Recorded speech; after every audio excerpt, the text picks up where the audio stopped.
to John to get started.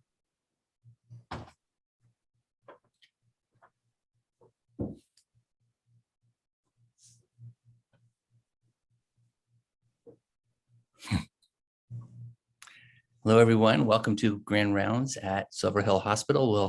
We'll wait just a little bit here while people settle into their Zoom cells, and then we'll go ahead and get started.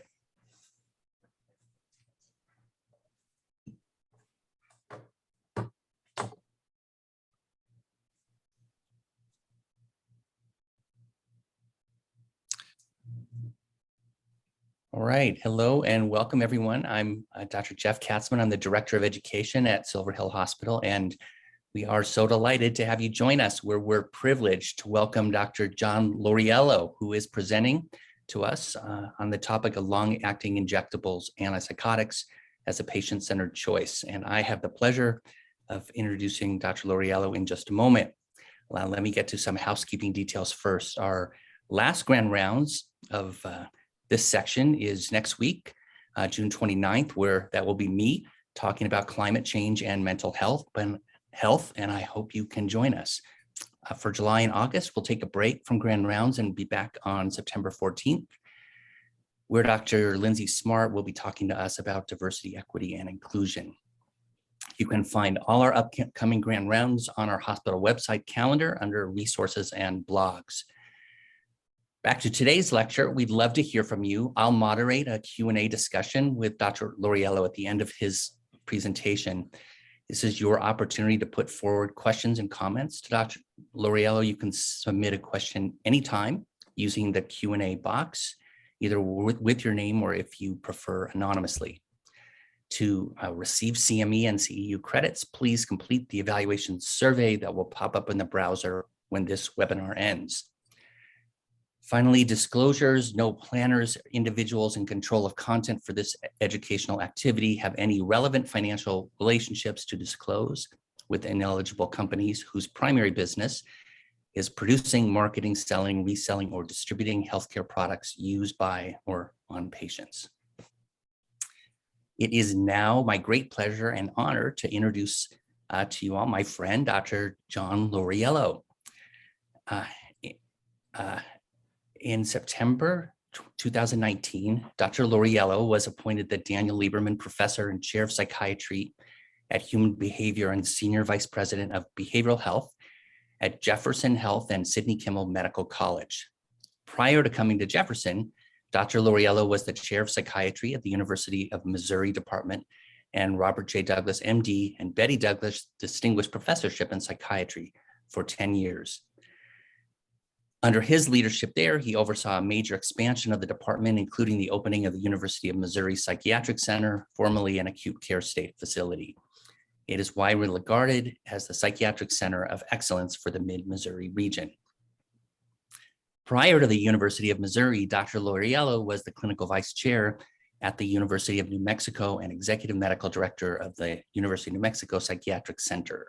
At UNM, he directed the schizophrenia research group, which focused on clinical trials and neuroimaging, and served as a UNM site principal investigator for the Mental Illness and Neuroscience Discovery, called the MIND Institute, a consortium of universities, schools of medicine, brain research institutions, and laboratories in Minnesota, Massachusetts, and New Mexico. Dr. Lauriello remains an active expert and investigator in the area in diagnosis and treatment of schizophrenia. He is an author, co-author of over 100 publications, and is a frequent presenter at national meetings. His recent awards include the 2011 Doctors M. Page and Henry Laughlin Alumnus of the Year Award, the highest alumni honor presented by the Temple University School of Medicine. And he's been voted one of the best doctors in America from 1998 to 2018. He was elected to the American College of Psychiatrists in 2014, the American Psychiatric Association Distinguished Fellowship in 2018, and was the 2019 Missouri Psychiatric Physicians Associate President-elect. Dr. Lauriello is a graduate of Yale University in New Haven, Connecticut, and Dr. Lauriello completed medical school at Temple University in Philadelphia and residency at New York Presbyterian Hospital's Payne Whitney Psychiatric Clinic. He completed fellowships focused on psychopharmacology and psychobiology at the University of California, San Diego and Stanford University. I've had the honor of knowing Dr. Lauriello since he recruited me to the University of New Mexico over 25 years ago. Dr. Lauriello is a tremendous clinician and leader, and above all for me, has been a tremendous friend with whom I've shared many personal and organizational ups and downs and experiences watching our kids at many a track meet. It is with deep gratitude that I welcome John to talk to us all today. And with that, John, I pass you the virtual baton here and turn it to you. Well, thank you, Jeff. Yeah, I just want to kind of repeat, I've known Jeff for over 20 years, and he's one of you're very lucky to have him at Silver Hills in terms of the things that he's doing for you. Person with a lot wider interest than I do in literature, comedy, improv, all the things that Jeff does, which are really fantastic. The other sort of small worldness of this is that I grew up in Stamford, Connecticut, right next door to you all. In fact, one time I used to run as well, and I got lost in New Canaan somewhere on the Post Road, and eventually made it back home after several hours of being somewhat not quite oriented to where I was going. I was about 19 at the time. That was a pretty bad day, I remember. So anyway, we're going to talk about long-acting injectable antipsychotics. And Jeff said, well, we really like you to think about it in terms of patient-centered choice. And I found that an interesting directive, because long-acting injectables are all about patient choice, right? It's all about the choices patients make, the choices clinicians make in terms of how best to serve a person with a psychotic illness usually. So with that, let me start. These are my disclosures. I'm no longer doing my own research. I do spend a fair amount of time doing data safety management and effectiveness boards for different drug companies. That's mandated now by the FDA. And those are fun because you don't have to do the studies, but you get to review all the data. And so that's essentially, I've been on the advisory panel for BioXcel Therapeutics and Orexo, doing a little consultation for them, but mostly data safety for BioXcel, Avanar, Karuna in the last couple of years.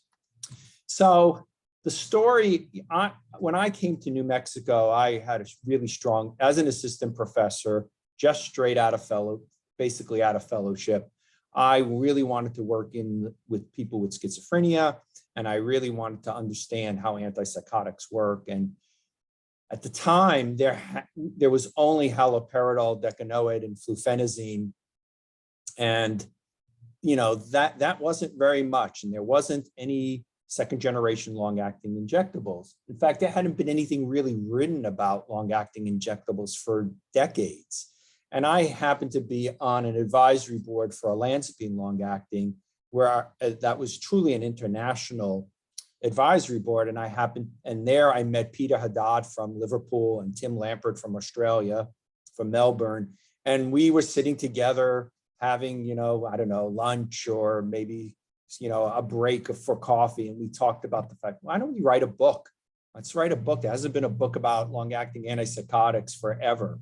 So we actually did that. We got lots of different authors, and especially with Peter's leadership, we wrote the first book in a long time, Antipsychotic Long-Acting Injectables. This book was fairly popular. It was even published in Polish for reasons that are still unclear to me, but I guess we're big in Warsaw.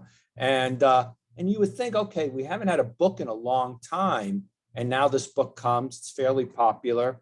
And just about 3 or 5 years later, we write a second edition to it.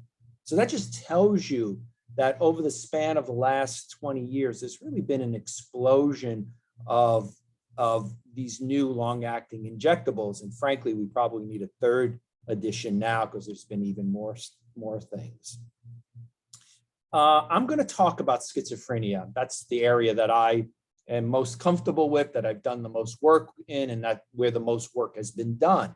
But you could apply some of these principles of using long-acting injectables to patients with, obviously, with schizoaffective disorder, patients with very severe bipolar disorder. And these drug companies have indications, various indications depending on the particular drug, all for schizophrenia, but sometimes also for schizoaffective and sometimes for bipolar. So we start with this concept of schizophrenia. And I'm going to assume most of you know what schizophrenia is, but just to level set, this is a complex disorder. It may not even be one disorder. It could be a variety of different disorders under one umbrella called schizophrenia. And, it hits multiple domains of both the brain and of functionality. So we talk about these things called positive symptoms like hallucinations and delusions, and we talk about negative symptoms, the lack of motivation, pleasure seeking. But there's also effects on cognition and mood. But the sum total, the holy grail of treatment really is to improve functioning. So I spend less time worrying about whether someone has all of their symptoms under control than I work on whether they're leaving their house, whether they're going to school, whether they're interacting with their family, whether they have a job. That's the end point ultimately that we hope to do in any of our treatments. And there is a natural history. This is a cartoon by Jeff Lieberman that I think has been put in almost every talk most people who talk about schizophrenia give. And it tells you that, you're not born with obvious schizophrenia. Usually there's a pre-morbid period of time when you seem pretty okay, although that's not always true. And then there is this prodromal period of time where symptoms start to become emergent, but not full blown. And then there's the onset of the illness in the late teens, early 20s. And there's where we have the biggest concern, because at that period of time, usually about 10 years of the first 10 years of the illness, functionality, symptomatology gets kind of cemented, functionality gets worse, and there's really a decline in the person's abilities. So a person who was going to college stops going to college. A person who had a very high pressure job might have to take a much more simpler and less pressured job. A person who has a job doesn't have a job anymore. So this deterioration, which is kind of sawtooth in this visualization, is really where we want to, at this point in time, improve. If we can keep that decline as flat, as less as possible and as flat as possible, when the patient sort of stabilizes in their 40s and 50s, they're at a higher point. So what we really want to do is prevent these relapses, these exacerbations that keep bringing people down and down and down. And so what we know is in the course of schizophrenia is that it is not usually stagnant. It's remissions and exacerbations.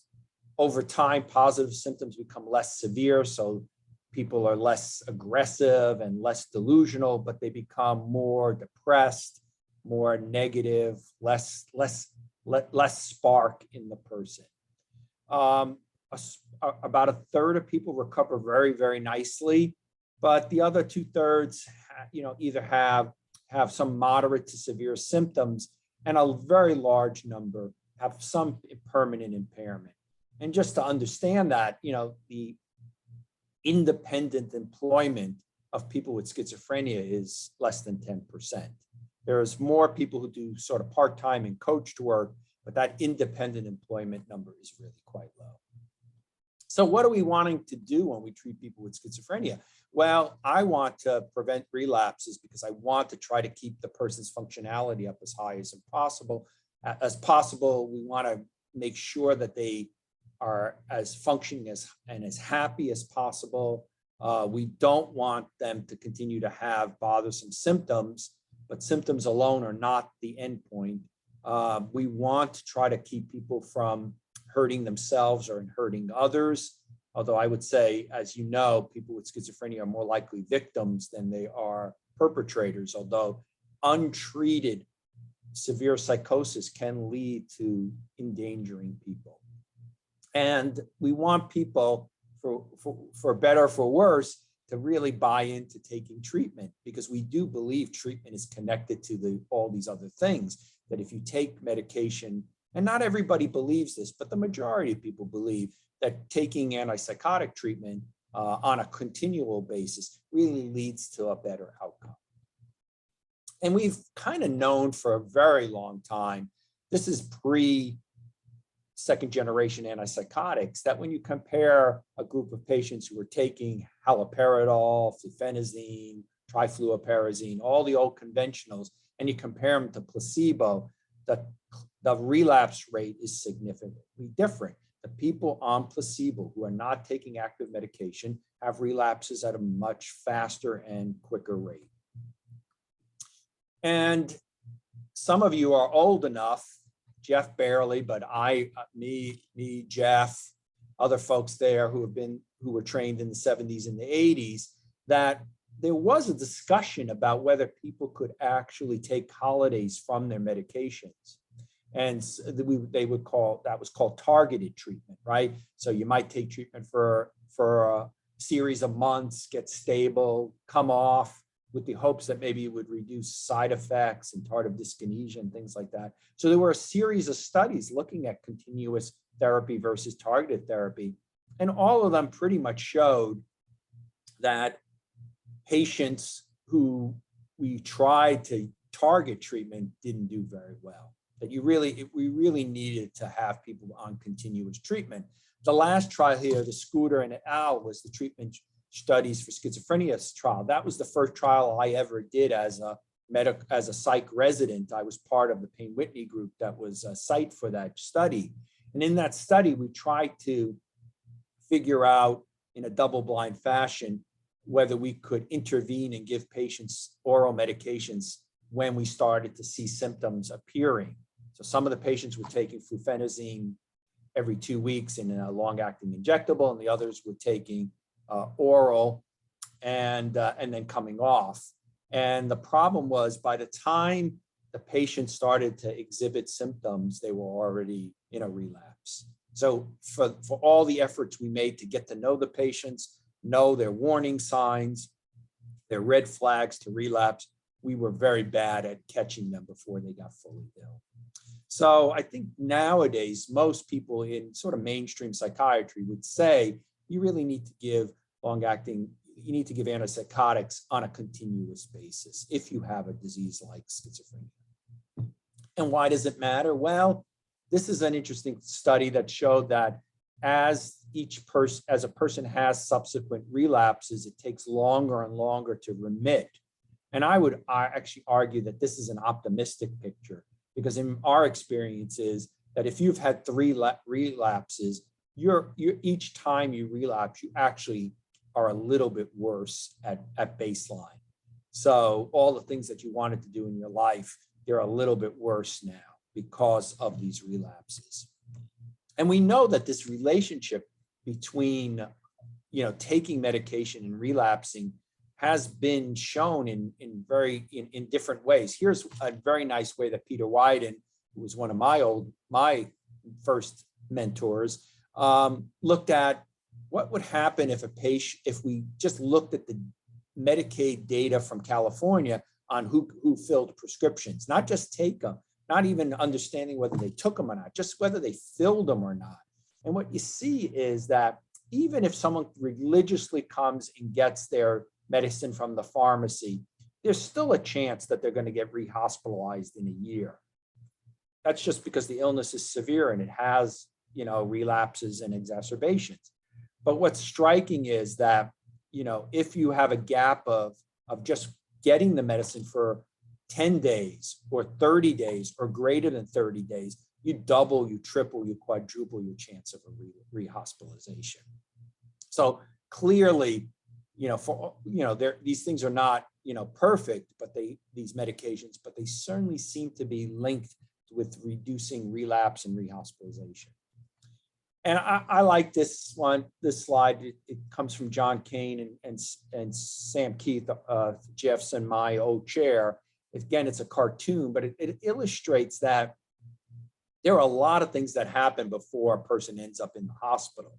So as patients stop taking their medications, you know, you see little things happening. So they can lose their job.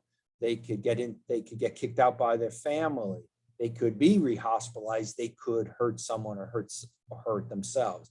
And this process is different for different people. There are some people, as you know, that you take care of, that if they miss just a few doses of medicine, they relapse. Other people can go months and months and not relapse off medication. So it depends on the person. So that raises the question and goes back to this sort of patient-centered. What do the patients want? Why don't the patients take their medicine? What's going on there? Well, you know, that's an interesting thing. Well, there's a lot of reasons why people might not take their medicines. There are actual symptoms. They can have, you know, paranoia or voices telling them not to do it. They could have very little insight, and we'll talk about insight in a second. They may not believe in medicine in general. They may have substance abuse as comorbidity. They may just never have had a history of taking medication. But the medicines may not even work, or they might have really terrible side effects, or patients are dosed super high and they can't tolerate it, or the medication regimen is so complex that the patient can't keep up with it. And then, of course, if the patient doesn't have much social support, doesn't have a place to live, has family that are against medications, are very much blaming the patient's behaviors and thoughts based on sort of their volition versus their illness, if they can't afford medicines.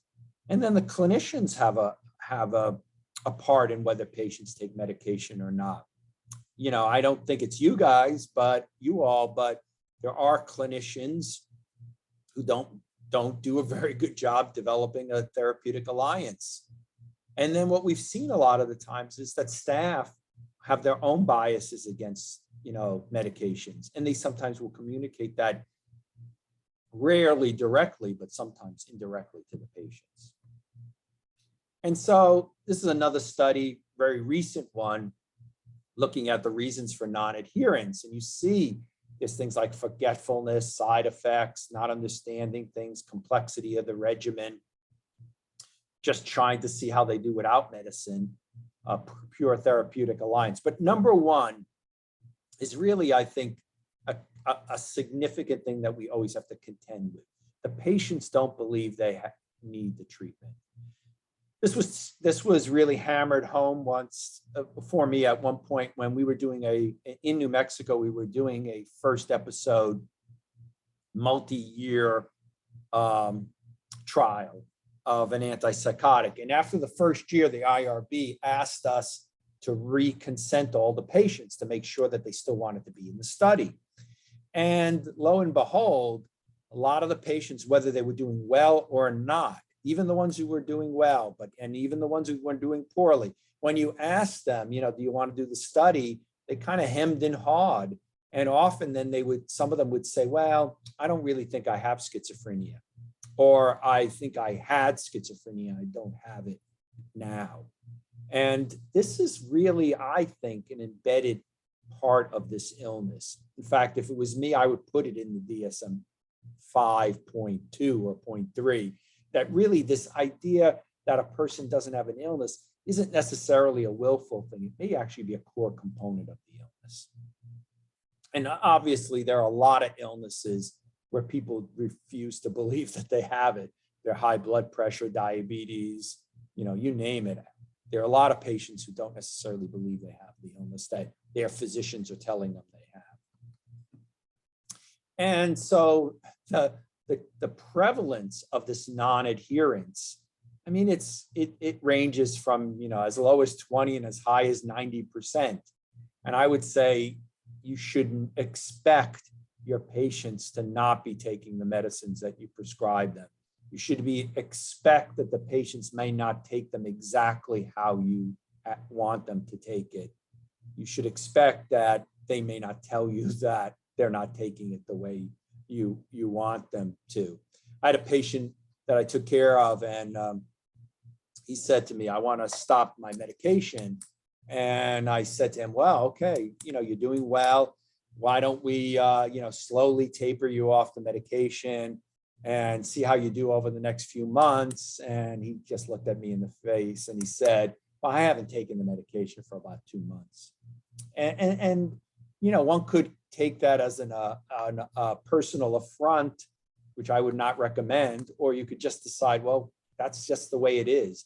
And then you have to work with that person. In that person's case, he did have a significant relapse and we could have put him back on his medicine, but he didn't have a relapse for over a year. Some people have relapses in days. He didn't have a relapse for over a year. And it's interesting that this non-adherence, it's really embedded from the start. So there's a lot of studies that have shown that patients coming straight out of the hospital after their first hospitalization, I mean, they're literally stopping, a large number, 70% in this trial, just stop their medication in the first year. And, one should not be that surprised by that. These are not feel-good medications. Sometimes they feel bad medications and patients have side effects. Patients don't necessarily believe they have an illness and they want to test themselves to see whether they really need it or not. And we have successfully taken a few patients that we thought had schizophrenia, maybe not, and taken them off medication after the first year, and they've done okay. It's rare, but it occurs. And probably a lot of those people who do well off medications are patients we never see again. So they disappear. So we don't even register them in our clinics because they've gone. They're better, whatever happened to them. And nowadays, with all the substance abuse issues, lots of drugs that can cause psychotic experiences, maybe some of those people really don't have schizophrenia, but had an insult to their brain based on using amphetamines and other drugs. So it's pretty hard to tell. Like I had a hard time telling that patient hadn't taken his medicine for 2 months. You can ask the patients and it's all over the place. If you ask the physicians to guess, they're always like, oh, of course they're taking the medication. You can count the pills at every visit, which we did in a lot of our trials, but patients can just dump them out of the bottle. You can see if the patient goes for renewals, and it's amazing how that can be quite useful because it turns out patients vote with their feet or vote without their feet by not going to get the prescriptions. There are these pill caps that you can open and they time stamp the date and time, but they're expensive and easily lost. And you can check blood levels. And we do that a lot for drugs like lithium, but very rarely do we do it for drugs like for antipsychotics. And so in this more recent trial, the recent meta-analysis by Christophe Correll, he saw that really this connection between taking medications either by a long-acting form, that's a guaranteed delivery injection, or oral, take it every day, that there really was a difference in whether patients were taking medicines or not. The compliance or adherence was much lower in the oral group, and the relapse rate was similarly higher in the patients that were on the oral. So we know a lot about the fact that we should try to encourage people to take medication and how that sometimes feels like an uphill battle.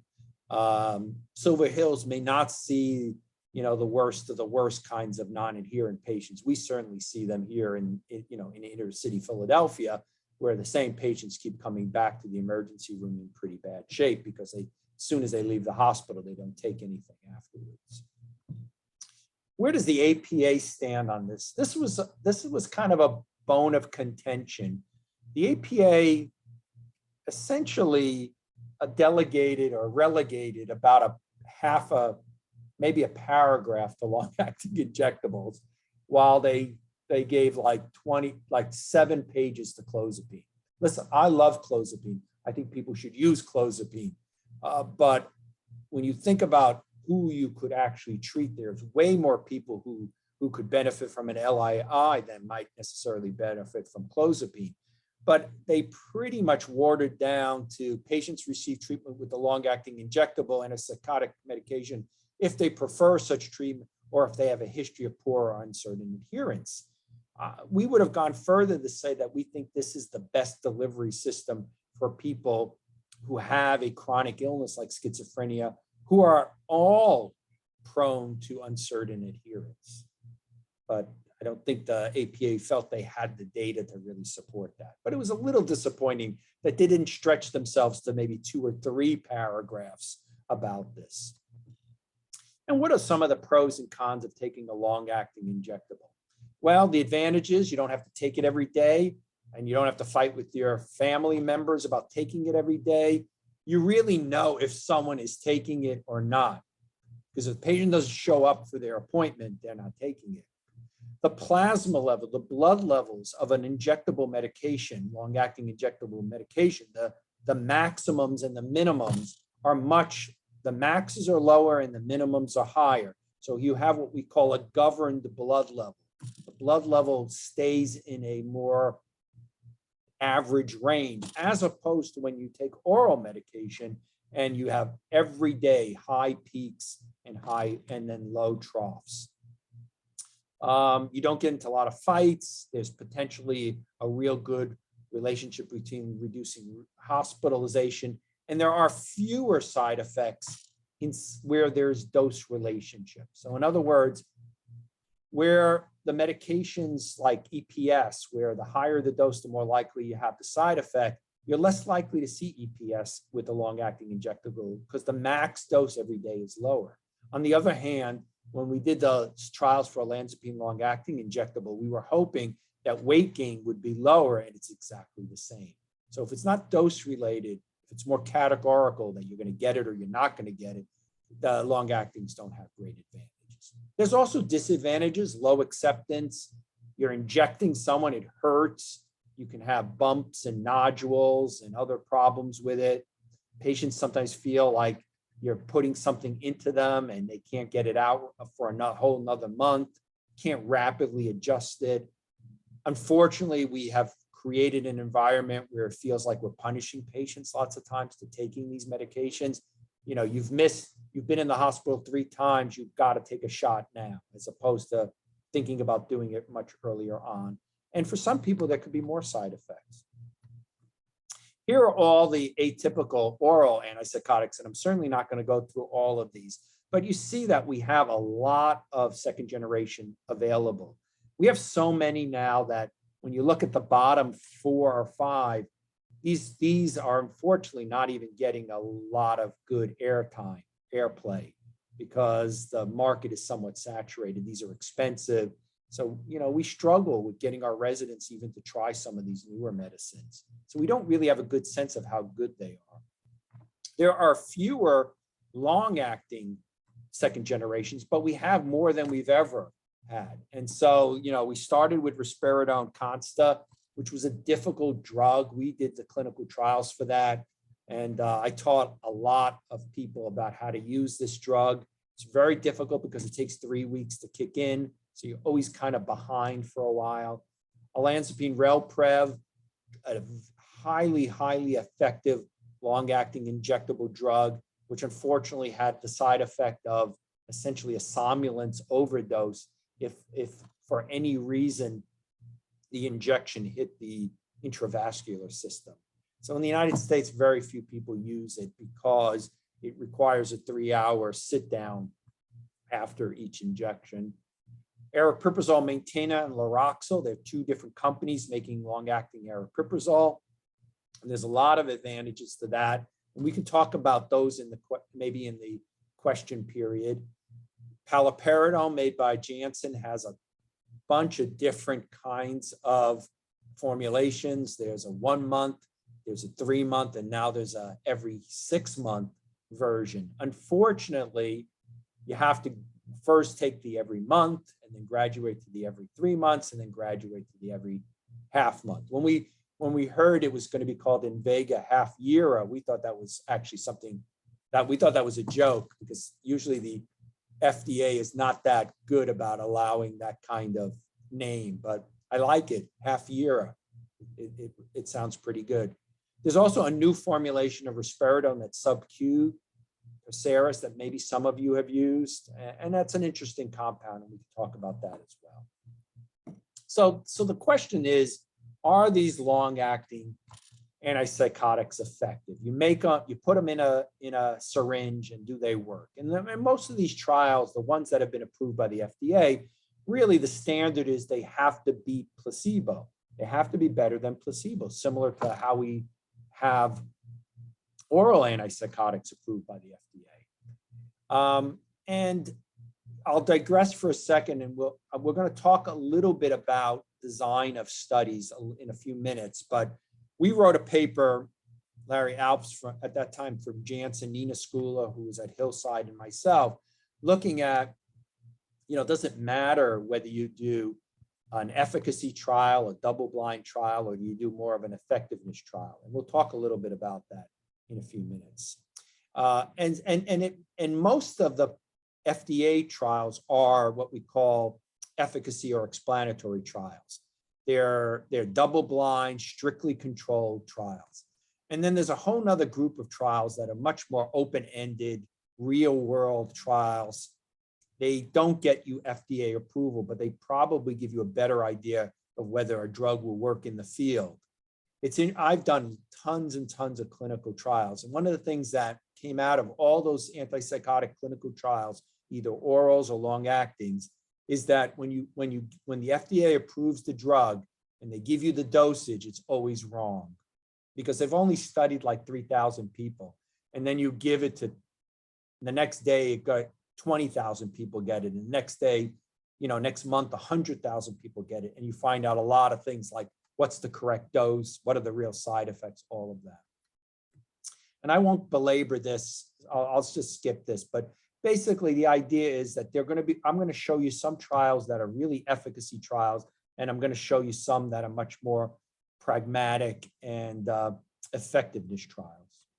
So here are some data I'm just going to kind of blast through that just shows you repeatedly how every one of the approved FDA antipsychotics, long-acting, beats placebo convincingly. So here's an old standard, an oldie but goodie, Haldol decanoate, still used today very often in the United States.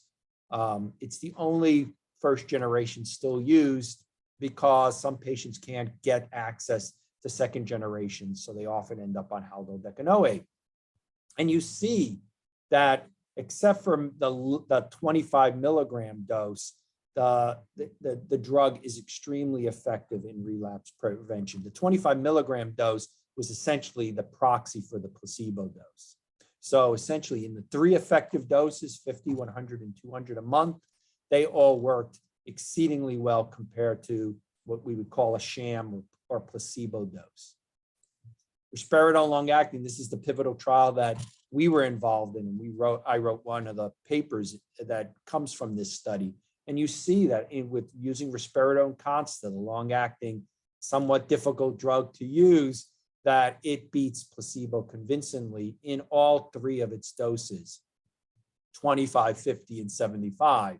Interestingly, when we met with the folks from Janssen, there was an advisory board from the United States, and we met with the Europeans, and the Americans all wanted 75 milligrams to be approved, and the Europeans didn't because they said that was too much, and the side effect profile was too high. And they basically said, listen, if we give you guys 75 milligram dosing, that's all you'll use, because the fact of the matter is, in the United States, we tend to be very aggressive with our dosing compared to the rest of the world. Here's olanzapine, another trial that I was involved in New Mexico.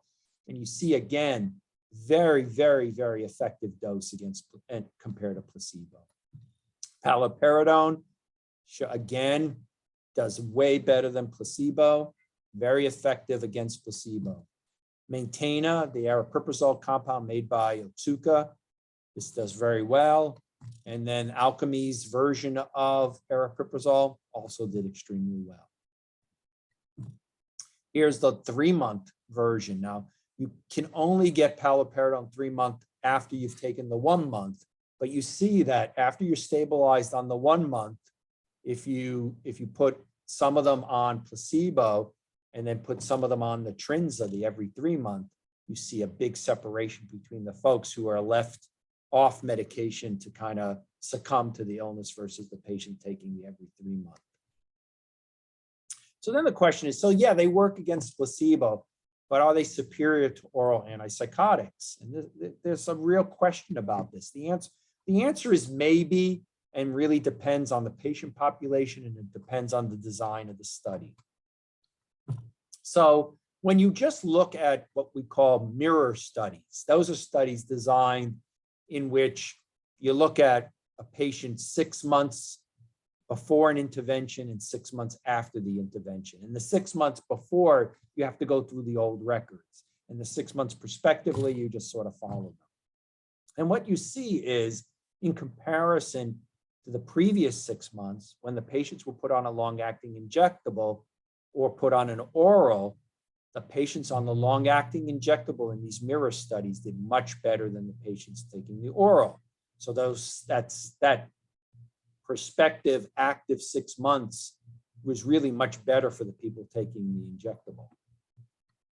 There's also these cohort studies. They're really observational, kind of open blind studies where you just follow a group of people who take these injectables and you see what their outcome is. You can compare them to people who also discharged from the hospital on oral. And you see that by and large, whether it's haloperidol or risperidone, that the patients who are taking the long-acting injectable and observed over a year or two tend to do better.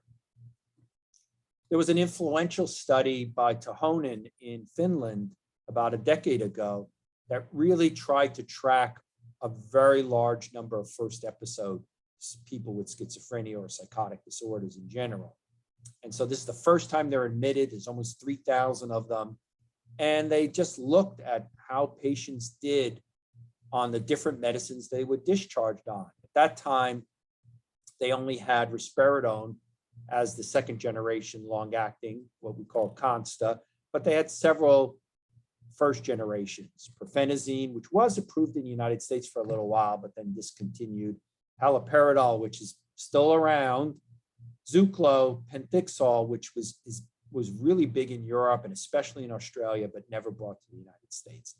And then they looked at the same 4 antipsychotics in oral form, and they just said, okay, let's just follow these people and see how their first couple of years go. And what they showed was that as a group, the patients taking the long-acting injectables, whether it was risperidone or Haldol, they had a significantly better, they had lower discontinuation rate and lower rehospitalization. And this was true for Haldol D versus Haldol oral, Profenazine D versus oral Profenazine, risperidone Consta, or microspheres versus oral risperidone. But for some reason, Zuclo did not do well. But that happens in some studies. There was no difference between the two. But this started people thinking that, okay, you know, we've really always thought about long-acting injectables for kind of more chronic patients. Maybe we really should start intervening really much earlier on. Then there were some European studies looking at oral olanzapine versus injectable olanzapine. This is a study that essentially was designed without a placebo, but a low dose injectable version. And what it showed was, if you olanzapine long-acting injectable in the usual doses, 300 or 400 every 2 weeks or 400 every 4 weeks, compared to an active oral dose of 10 or 20 milligrams, the patients all did about the same. So it's clear that the drugs are as good as the orals, not necessarily better. Here's the Maintainer version of this, in which the usual Maintainer dose of 400 milligrams every 4 weeks is put up against 10 to 30 milligrams of oral, and then a subtherapeutic injectable dose. And what you see is the subtherapeutic injectable dose does the worst, and the goodly oral dose, because 10 and 30 is a good amount for aripiprazole, and the injectable basically track together. So there have been some attempts to really look at, in a more systemized way, a head-to-head, these orals versus these injectables. Again, we're trying to make those of us who believe in long-acting injectables, we've tried to tell people this is a better way to go, but the data hasn't been as robust as we would like it to be. So here's an oldie but goodie. This study's now 50 years old, and it basically had half the group take oral flufenazine, half the group take flufenazine decanoate, and they show a separation. The patients taking the decanoate over 2 years had about a 30% relapse rate, and the patients taking oral, probably because they stopped taking them, had about a 70% relapse rate. So real distinction between the two. There's a nice study that was done in Europe looking at risperidone long-acting versus quetiapine oral. And what you see is that there is a separation between the quetiapine oral and the risperidone. Here's another trial looking at paliperidone compared to a group of oral antipsychotics. And you see that paliperidone is able to separate from the orals in terms of relapse prevention. So that sounds very promising. So there were two major trials that were set up sort of, by one by the VA and one by NIH to look at, head-to-head efficacy trial, double-blind, risperidone long-acting versus any oral antipsychotic. And this is the data from the VA study, which showed that the long-acting injectable risperidone was not superior to the oral. When you look at the fine print of this study, it turns out the patients on the injectable happened to be a little bit sicker, had more substance abuse for reasons I'm not quite sure, had more African Americans. And so they were slightly different populations, but there wasn't a robust separation like you saw in those previous trials. We'll talk about that in a second.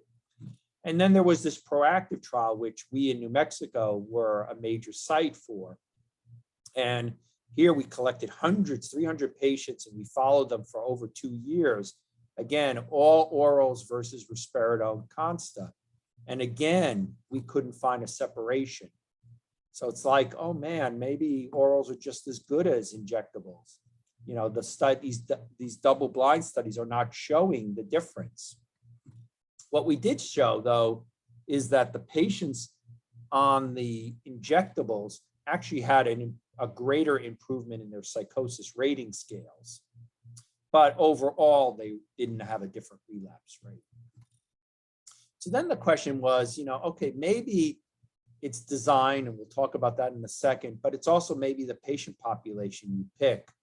And here was an interesting study that came out of UCLA, where they took first episode patients and they looked at long-acting, double-blind, randomized patients, and they showed a robust difference between patients taking oral and patients taking injectables. So for the first time, we didn't do it in our proactive trial. They didn't do it in the VA trial.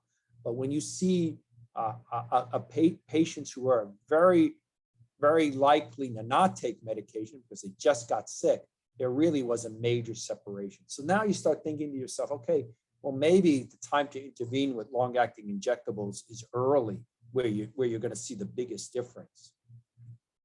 But part of the problem with why the proactive trial and the VA trial didn't work very well is some of the design problems. So I remember sitting in a limousine, like a car service, going to the airport with Nina Schooler, and we were on the phone with John Kane.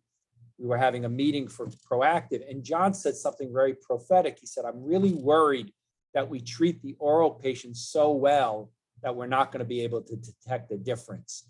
And when you say so well, what does that mean? Well, you want to balance it. So if you're going to give a shot every 2 weeks, then you should see the oral patients every 2 weeks as well. And, there's a lot of interactions, and you count the pills and you remind patients about compliance.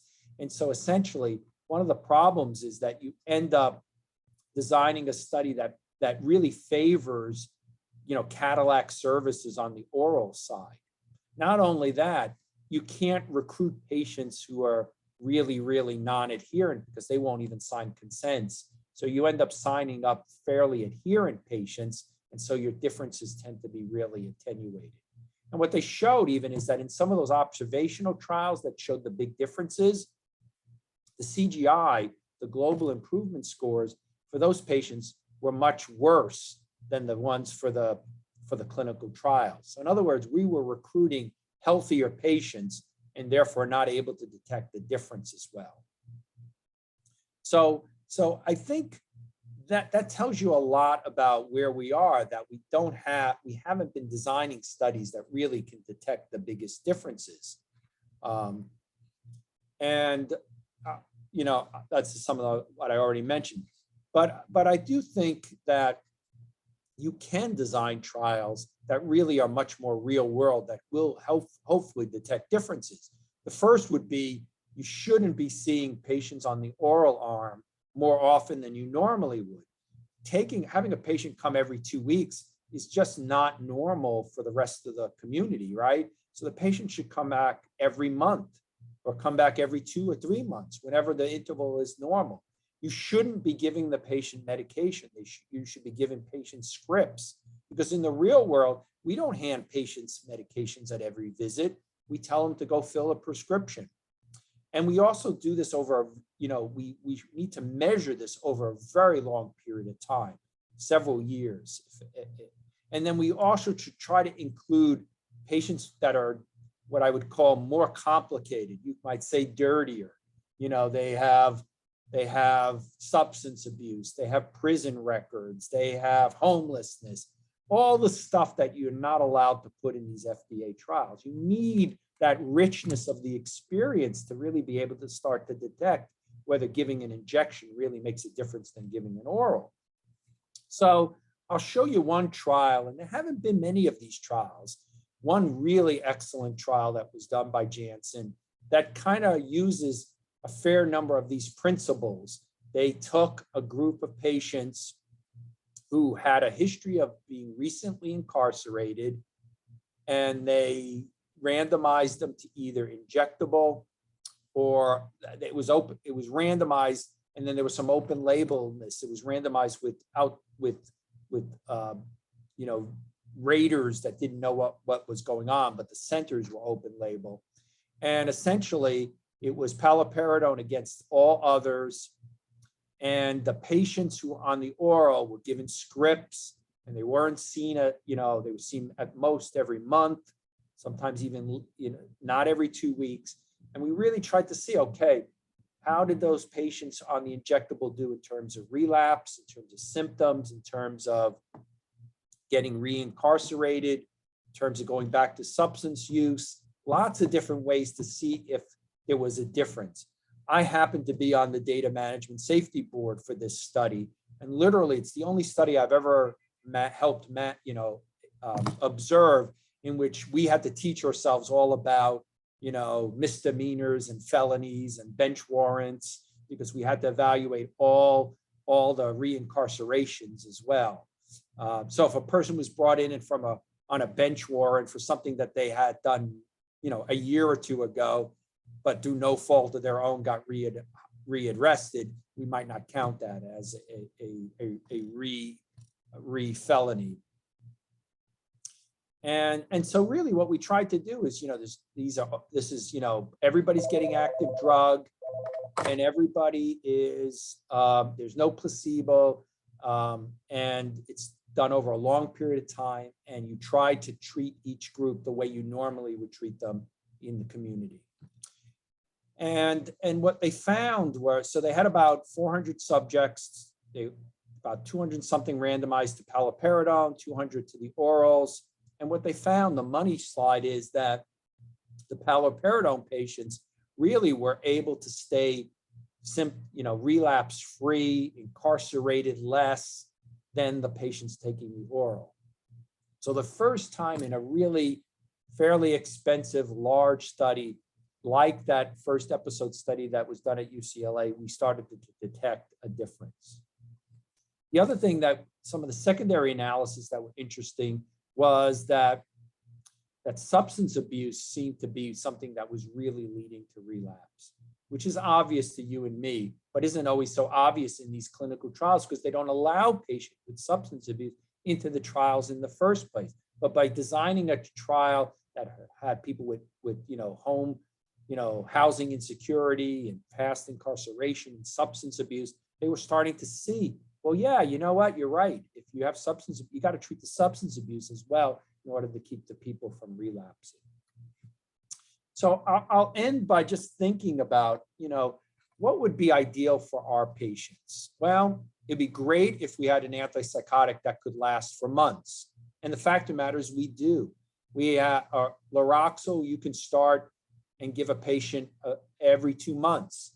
And then we have, Trinza and Half-Yera, but unfortunately those you can't get to 3 months or 6 months without first growing through the month. So ideally, it would be great if we could just give someone a shot and maybe follow them every 3 months or every 6 months. I think we'll get there, but we're not there yet. There has to be really great efficacy. And I think the data shows that at least for the traditional treatment of schizophrenia in terms of positive symptoms, these long-acting injectables are really good and in many ways have fewer side effects. They have to be accepted by the patient and the clinician. Can't be viewed as a punishment.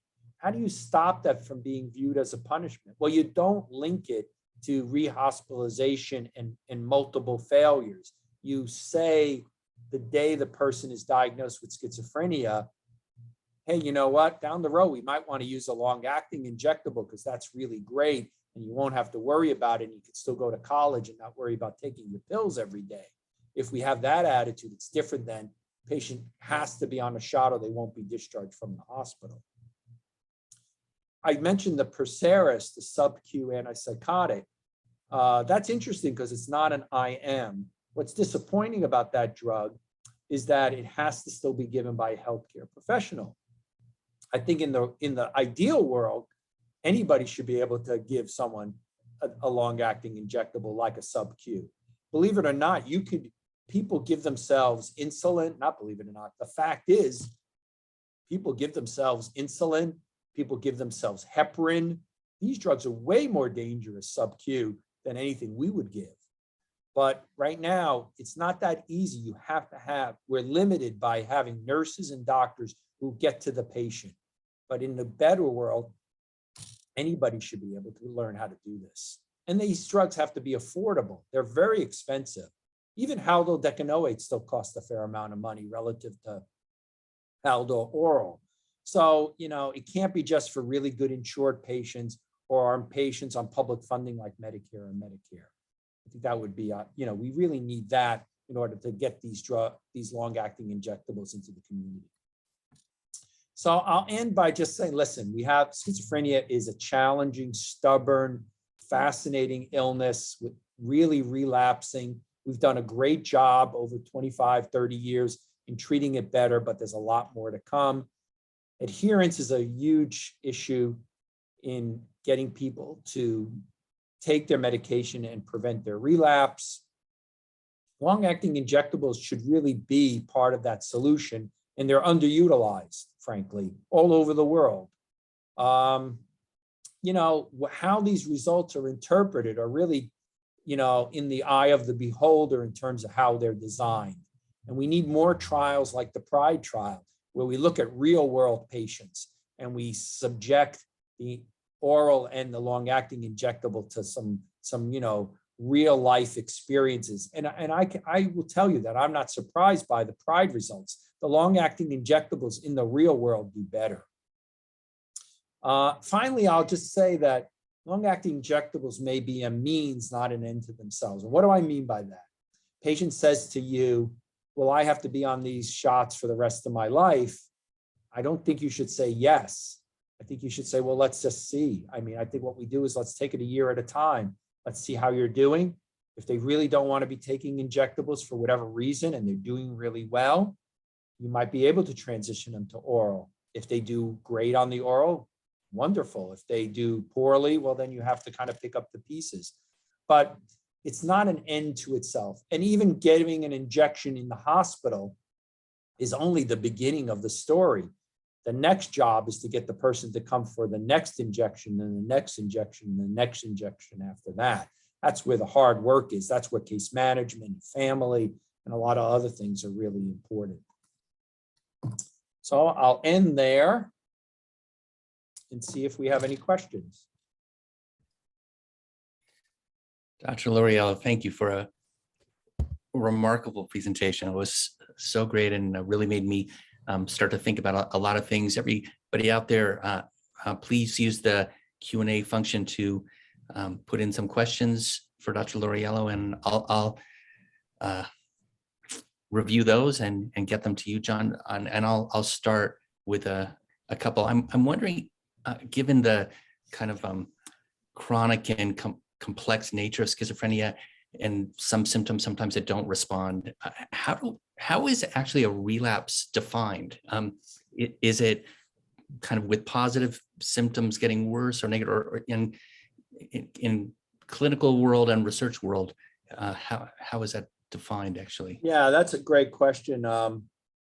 Many people use what's called the Chernansky criteria. And by the way, John Chernansky, who was the chair at Northwestern, just passed away recently, which was sad to hear because he was a young guy. And it's called the Chernansky. Really, he did not develop them. It was developed by Janssen when they did one of their, when they were doing some of these pivotal trials for Consta. And what it really arbitrarily says is, they set up worsening of rating scales of like 20% and the CGI drop, or the emergence of suicidality, or coming into the emergency room sick, or getting rehospitalized. That's the easiest one, obviously, to rehospitalize. But rehospitalization, which used to be the gold standard in the 70s and the 80s, is not really the gold standard anymore, because, as you all know, there's a lot of reasons why a person is hospitalized, and there's a lot of reasons why they're not hospitalized. And that doesn't always relate to their symptoms. Is there room in the hospital? Is the person willing to come in? Are they suicidal at the same time that they're psychotic? There's a ton of reasons, and even our bias to try to keep people out of the hospital. All those reasons make hospitalization not as clean a relapse monitor as it used to be. But, going to the emergency room a lot of times can be the equivalent. Having a big worsening of your symptoms is really how we end up measuring relapse. I thought you were going to ask, being the therapist and the psychologically minded person that you are, this is just part of the story, right? So there are, when you said residual symptoms, there are psychotherapies for some of these residual symptoms, like cognitive behavioral therapy. There's cognitive remediation for cognitive problems. So I like the term, which I sort of coined, but I'm not sure it's ever caught on. These long-acting antipsychotics provide a stable platform. And what do I mean by that? Well, you start with the stable platform, and the patient's getting something. And so then you can start all the other things you need to do, right? Without that stable platform, with the chaos of oral ingestions, you never get the patient to a point where you can even do some of the things you want to do. And so that's the thing that I think is sometimes underappreciated about long-acting injectables, is it gives you a place of certainty. The other thing we noticed in the clinical trials we did, I didn't mention, is a lot of patients came to us in these clinical trials taking like 4 or 5 different medicines. And what it turned out, they were taking 4 or 5 medicines poorly, right? They were taking some and some of others. And it turns out when you put them in a trial where they were just taking the long-acting injectable, they were really stabilized on one medicine. That doesn't mean everybody on long-acting injectables only needs one medicine, but it certainly reduces chasing non-adherence by adding more medicine. So often you have a patient with a long-acting injectable, and maybe they get somewhat depressed. You give them an antidepressant for some period, or even or longer. Or if they have mood instability, you might give them a mood stabilizer. But you always have that stable platform of having that you can rely on that long-acting injectable to give you a starting place. I'm wondering too, as you mentioned, given my background, is there a best practice? I mean, given what you're kind of referring to as the stigma of long-acting injectables, or the sense of them associated almost as a punishment for You've been hospitalized 3 times. Is there a best practice for the conversation about long-acting? Yeah, in fact, I've done a bunch of these webinars where we sort of talk about how do you interact with patients. And so the first thing is, if you don't believe in long-acting injectables, you're probably not going to be prescribing very many. And there are a lot of physicians and clinicians who do not believe in long-acting injectables. They think they're coercive. They think they don't work very well. They think they hurt the patient, whatever reason. If you don't believe it, you're not going to be able to, quote unquote, sell it to the patient. So I think you have to be convinced. That's why we do these kinds of talks, convince people that there's something here. There's a signal of improvement. But after that, all interactions with patients to some extent is motivational interviewing, right? You're really thinking to the patient, okay, what are the problems that you're having and what are some of the possible solutions? And so there's solutions. I think you need to take this kind of medication, this family of medication. And by the way, you can take it orally, but you can also take it in these long-acting forms. And here are the advantages of taking it in the long-acting form. And you listen and you look for opportunities. So when the patient comes in and says, well, I lost my job because I stopped taking my medicine, you say to them, listen, maybe it'd be better, because I know you really want to work, that you take this as a long-acting injectable. We had a patient I always talk about in New Mexico who he was very against medications, period. And so we never talked about his illness, never. I never asked him about, rarely asked him about symptoms. I said to him, what do you want? What do you want? And he said, I want a cat and I want to I'll get my driver's license. And I said, okay, let's work on that. So we met with the family and the family said, well, if he's willing to do the medications, we'll get him a cat. We'll start him on driving lessons. And he started to link the treatment with the things that he wanted. Right? That's patient-centeredness, right? It's really figuring it out. Now, at some point, he might want something different, or at some point, he might decide that the injections are not worth the things he got, or now he knows how to drive and he doesn't need, there's no leverage. I mean, there's lots of things that change over time, but connecting the person to the thing that they want is the way to connect them to the treatment that you want to hopefully get them. Beautiful. And do you usually involve family or a kind of trusted other person in the conversation, or how do you think about that? Yeah, I mean, it depends a little on the age of the patient, right? Although there are some patients with active mothers and the patient's 50 and the mom's 75, right? I got lectured once in New Mexico from a mom who probably was 80 years old. And she says, if you lower my daughter from 1.5 milligrams of haloperidol to 1, she's going to fall apart. So please don't do that. And I did it anyway. And the patient fell apart. And I learned a really hard lesson that I should have listened to mom, knew best. But I think we want to involve every positive element that we can find. And that's case managements, parents, spouses, best friends, pets, anything that will connect us to getting that person to function better. So I'll just repeat myself. I'm never interested in the eradication of symptoms. I'm interested in the functioning. I always tell the story. I'd rather have a patient who's a little paranoid, working as a security guard and interacting with his boss and going out to work, than a patient with 0 symptoms who spends all their time in their room. That's not a success. Success is getting people out there and doing stuff. So, right. So we have some really great questions in the chat. So let me give you the first one that's sent in from Bernadette Burke, who asks, are there any studies or information on long-acting injectables for patients with bipolar disorder?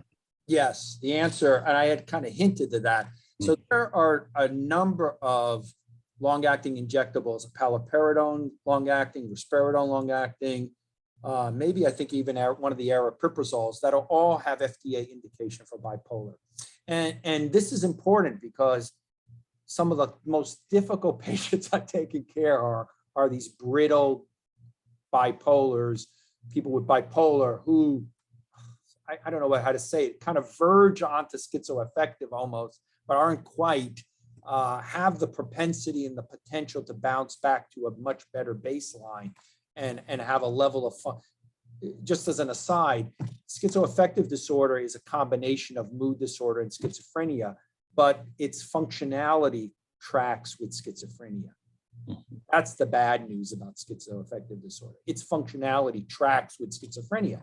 Bipolar people, we hope and expect that they will be able to get closer to a baseline that's much more higher functioning because it's a cyclical illness. But some of them are so brittle or having so many relapses and not taking any kinds of treatment that they end up looking a little bit like the schizoaffective patient. So yes, you can look at some of those. They are FDA approved. I can look them up and send them to Jeff if you want, but there's definitely ones that are approved for bipolar. Honestly, the ones that are not approved could probably work as well. There's nothing special about paliperidone and bipolar. It's just that the company took the efforts to get the approval for that disease, that disorder group. Great. Susan Kerr Stout writes in and asks, can a long-acting injectable be developed for clozapine, or does required blood level testing make that unfeasible? Yeah, that's a wonderful question. There's two drugs that you can't make a long-acting out of. Quetiapine, because apparently someone told me that it would have to be the size of a turkey baster, just the chemical to be able to make it into that sort of long-acting form. Clozapine will never be a long-acting injectable because it needs to be shut off immediately in case there's not just agranulocytosis or neutropenia, but, you know, I love clozapine, but it has a lot of problems, cardiomyopathies, a lot of, you know, harmful constipations, you name it. There's a million things. So we need a drug like clozapine that isn't clozapine, that has its effectiveness, that we could then put into a long-acting formulation. Another question comes in, with all the choices, how does one decide which one to start? We need to continue to support the patient without, as you said, feeling that it's punishment or stigma. And so can you comment more on the residual symptoms? As we know, they get anxious, confused, and this can impact their self-esteem. So a few different questions in there. Yeah, there's a couple. So how do you choose? So the first thing you would do is think about, okay, what have they responded to? Have you had the opportunity to see them, say, do very well on paliperidone or aripiprazole or olanzapine? And if so, can you maybe connect that to when they do poorly because they're not taking it? Because if you see that combination, good when they're on it, not so good when they're off it, now you start thinking about a long-acting injectable. Then the question for me is, I want to give it in an interval that I think is ideal. And for me, the ideal interval is 1 to 2 months. So I'll gravitate toward, I don't use risperidone constant anymore. It's every 2-week drug. That means 26 injections a year. If I go to a month, I get 12 injections a year. If I go to 2 months, I get 6 injections a year. So but not everybody, say, responds to aripiprazole. So Lauriello can be given every 2 months immediately. So if you do respond to aripiprazole, that's a great one to try. But if they only respond to paliperidone or risperidone, they tend to be the same patient, then I would do the once-a-month paliperidone, Sustaina. Then I would go to the Trinza if they were really super stable. I don't know anybody on the half-year. I have to laugh every time I say that, half-year. But that would be even better. The reason why it's good to be every 1 or 2 months is you still got to connect with the patient. You can't just leave them, oh, come back in 6 months when you have an illness as serious as this. Someone should be still seeing them at least every 3 months or so.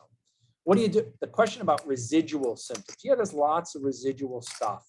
And so that goes back to the stable platform. If you can get the psychosis at least stabilized and you take that slightly off the table, that doesn't mean they may not have some residual delusions or paranoia or odd beliefs, but you take most of that off the table. What do you have left? Well, you have left people having difficulties with substance abuse, difficulties with anxiety, difficulties with depression, difficulties with social interaction. And then you work on those problems, right? Then you start thinking, okay, well, this person needs an antidepressant. This person needs to go to AA. This person needs group therapy. That's where you go from there. Great. Then another question for you. I was intrigued by your comment or this idea that a component of schizophrenia may be this lack of insight about having the disease and a greater lack of adherence. Are there studies to show that there's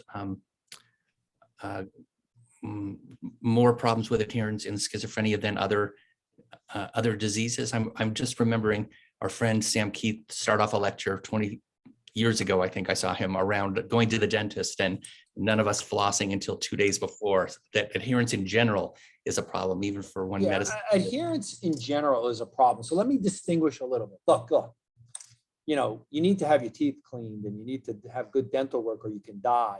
And you need to have your blood pressure monitored. And if you have hypertension, you should be treated.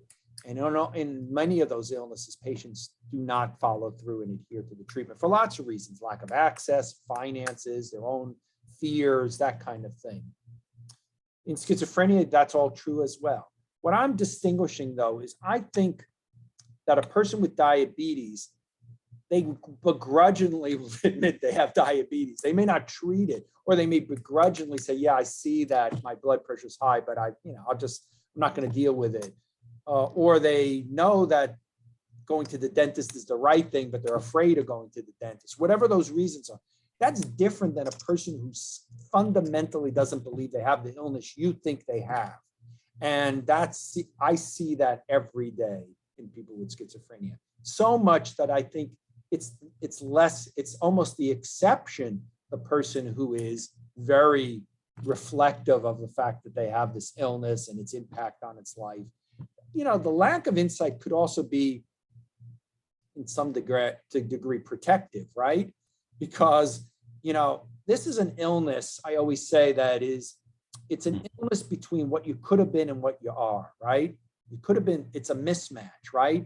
And so many people protect themselves from that experience of what they could have been and what they are by denying that they even have it. I don't know if that's a psychodynamic interpretation, but it's a reality because people are often devastated by the stuff that they have left behind. So I remember I had a resident in New Mexico at the time. I said, the resident came running in saying, "Oh, the patient has a job. They have schizophrenia and they have a job. Isn't that great?" I said, "It is great. What kind of job?" "Well, they're a dishwasher." I said, "Well, what would you ask them that might help you understand that job a little bit better?" And they scratched their head, they weren't sure. And I said, "Ask them what their siblings do." And so she went in and she asked them what the siblings do in a nice way. And one was a teacher and one was a lawyer and one was a doctor. And so from the patient's perspective, yeah, they're happy they have a job, but they often will say, "I could have been like my brother. I could have been like my sister." That's the mismatch there. So insight, I think it should be in the DSM somewhere. I don't know if it should be a criteria, but it's underrepresented in terms of our thinking about it. And there are people who have done some great insight scales. Amadar did a really nice insight scale. He worked with NAMI for a long time. So it's not me who just appreciates this insight issue. This is not, but it tends to be like a surprise that they don't believe they have an illness. Don't be surprised. It's a reality that you deal with every day with folks. All right. I don't see any other questions appearing in the chat. So with that, Dr. Lauriello, I want to thank you for you're welcome. Tremendous presentation. I learned a lot. I think we all did, and I want to thank everybody for joining us. I'll remind us all that if you wish to receive CME and CEC credits to complete the evaluation survey that will automatically pop up in the browser when this webinar ends.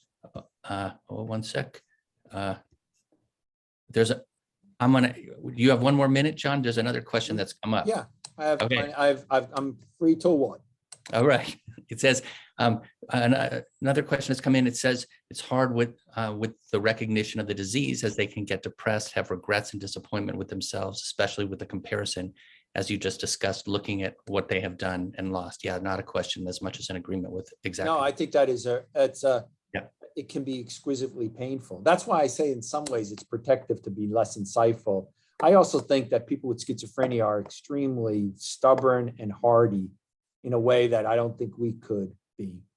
And their resilience against a devastating illness like we really should admire in them. I really do admire. I've been, you know, Jeff, I've spent my career treating people with schizophrenia. That's been my life's work. And I've come to admire them more and more because it's not easy to deal with that and then have all the things that intrude on you. You know, just COVID itself, having schizophrenia and COVID has been, you know, it's been quite a challenge for these folks, right? So, but you're right. I mean, but that's where our support as clinicians and therapists really needs to kick in, right? Because there is a way to support that mismatch and to maximize what people can do. And ideally to prevent the decline. That's the key. If we can prevent the downward decline, that is cartoonish in that slide, but is real in real life. So keeping a person in school or keeping them working or keeping them staying at home with their family and not onto the streets is really a major thing that we need to do in order to really improve their long-term outcome. Yeah. So not only thank you for presenting to us today, but thank you for actually devoting a lifetime taking care of this patient population that struggles exactly like you're talking about, and really leading the way in that. There's another comment I'll just answer. Well, it disappeared, but a copy of the slides will be made available for everybody in a PDF form at the end of this. So we also like to say thank you. We feel connected. At the end of this now, we all disconnect and wind up alone in our offices. So it's been great seeing you and connecting. And well, thanks. No, thank you, and thanks for all the good work you all do in Southern Connecticut, my home turf. Yes, and we hope to when we have some live presentations, have you live. So sounds good. Take care, everybody. Thank you.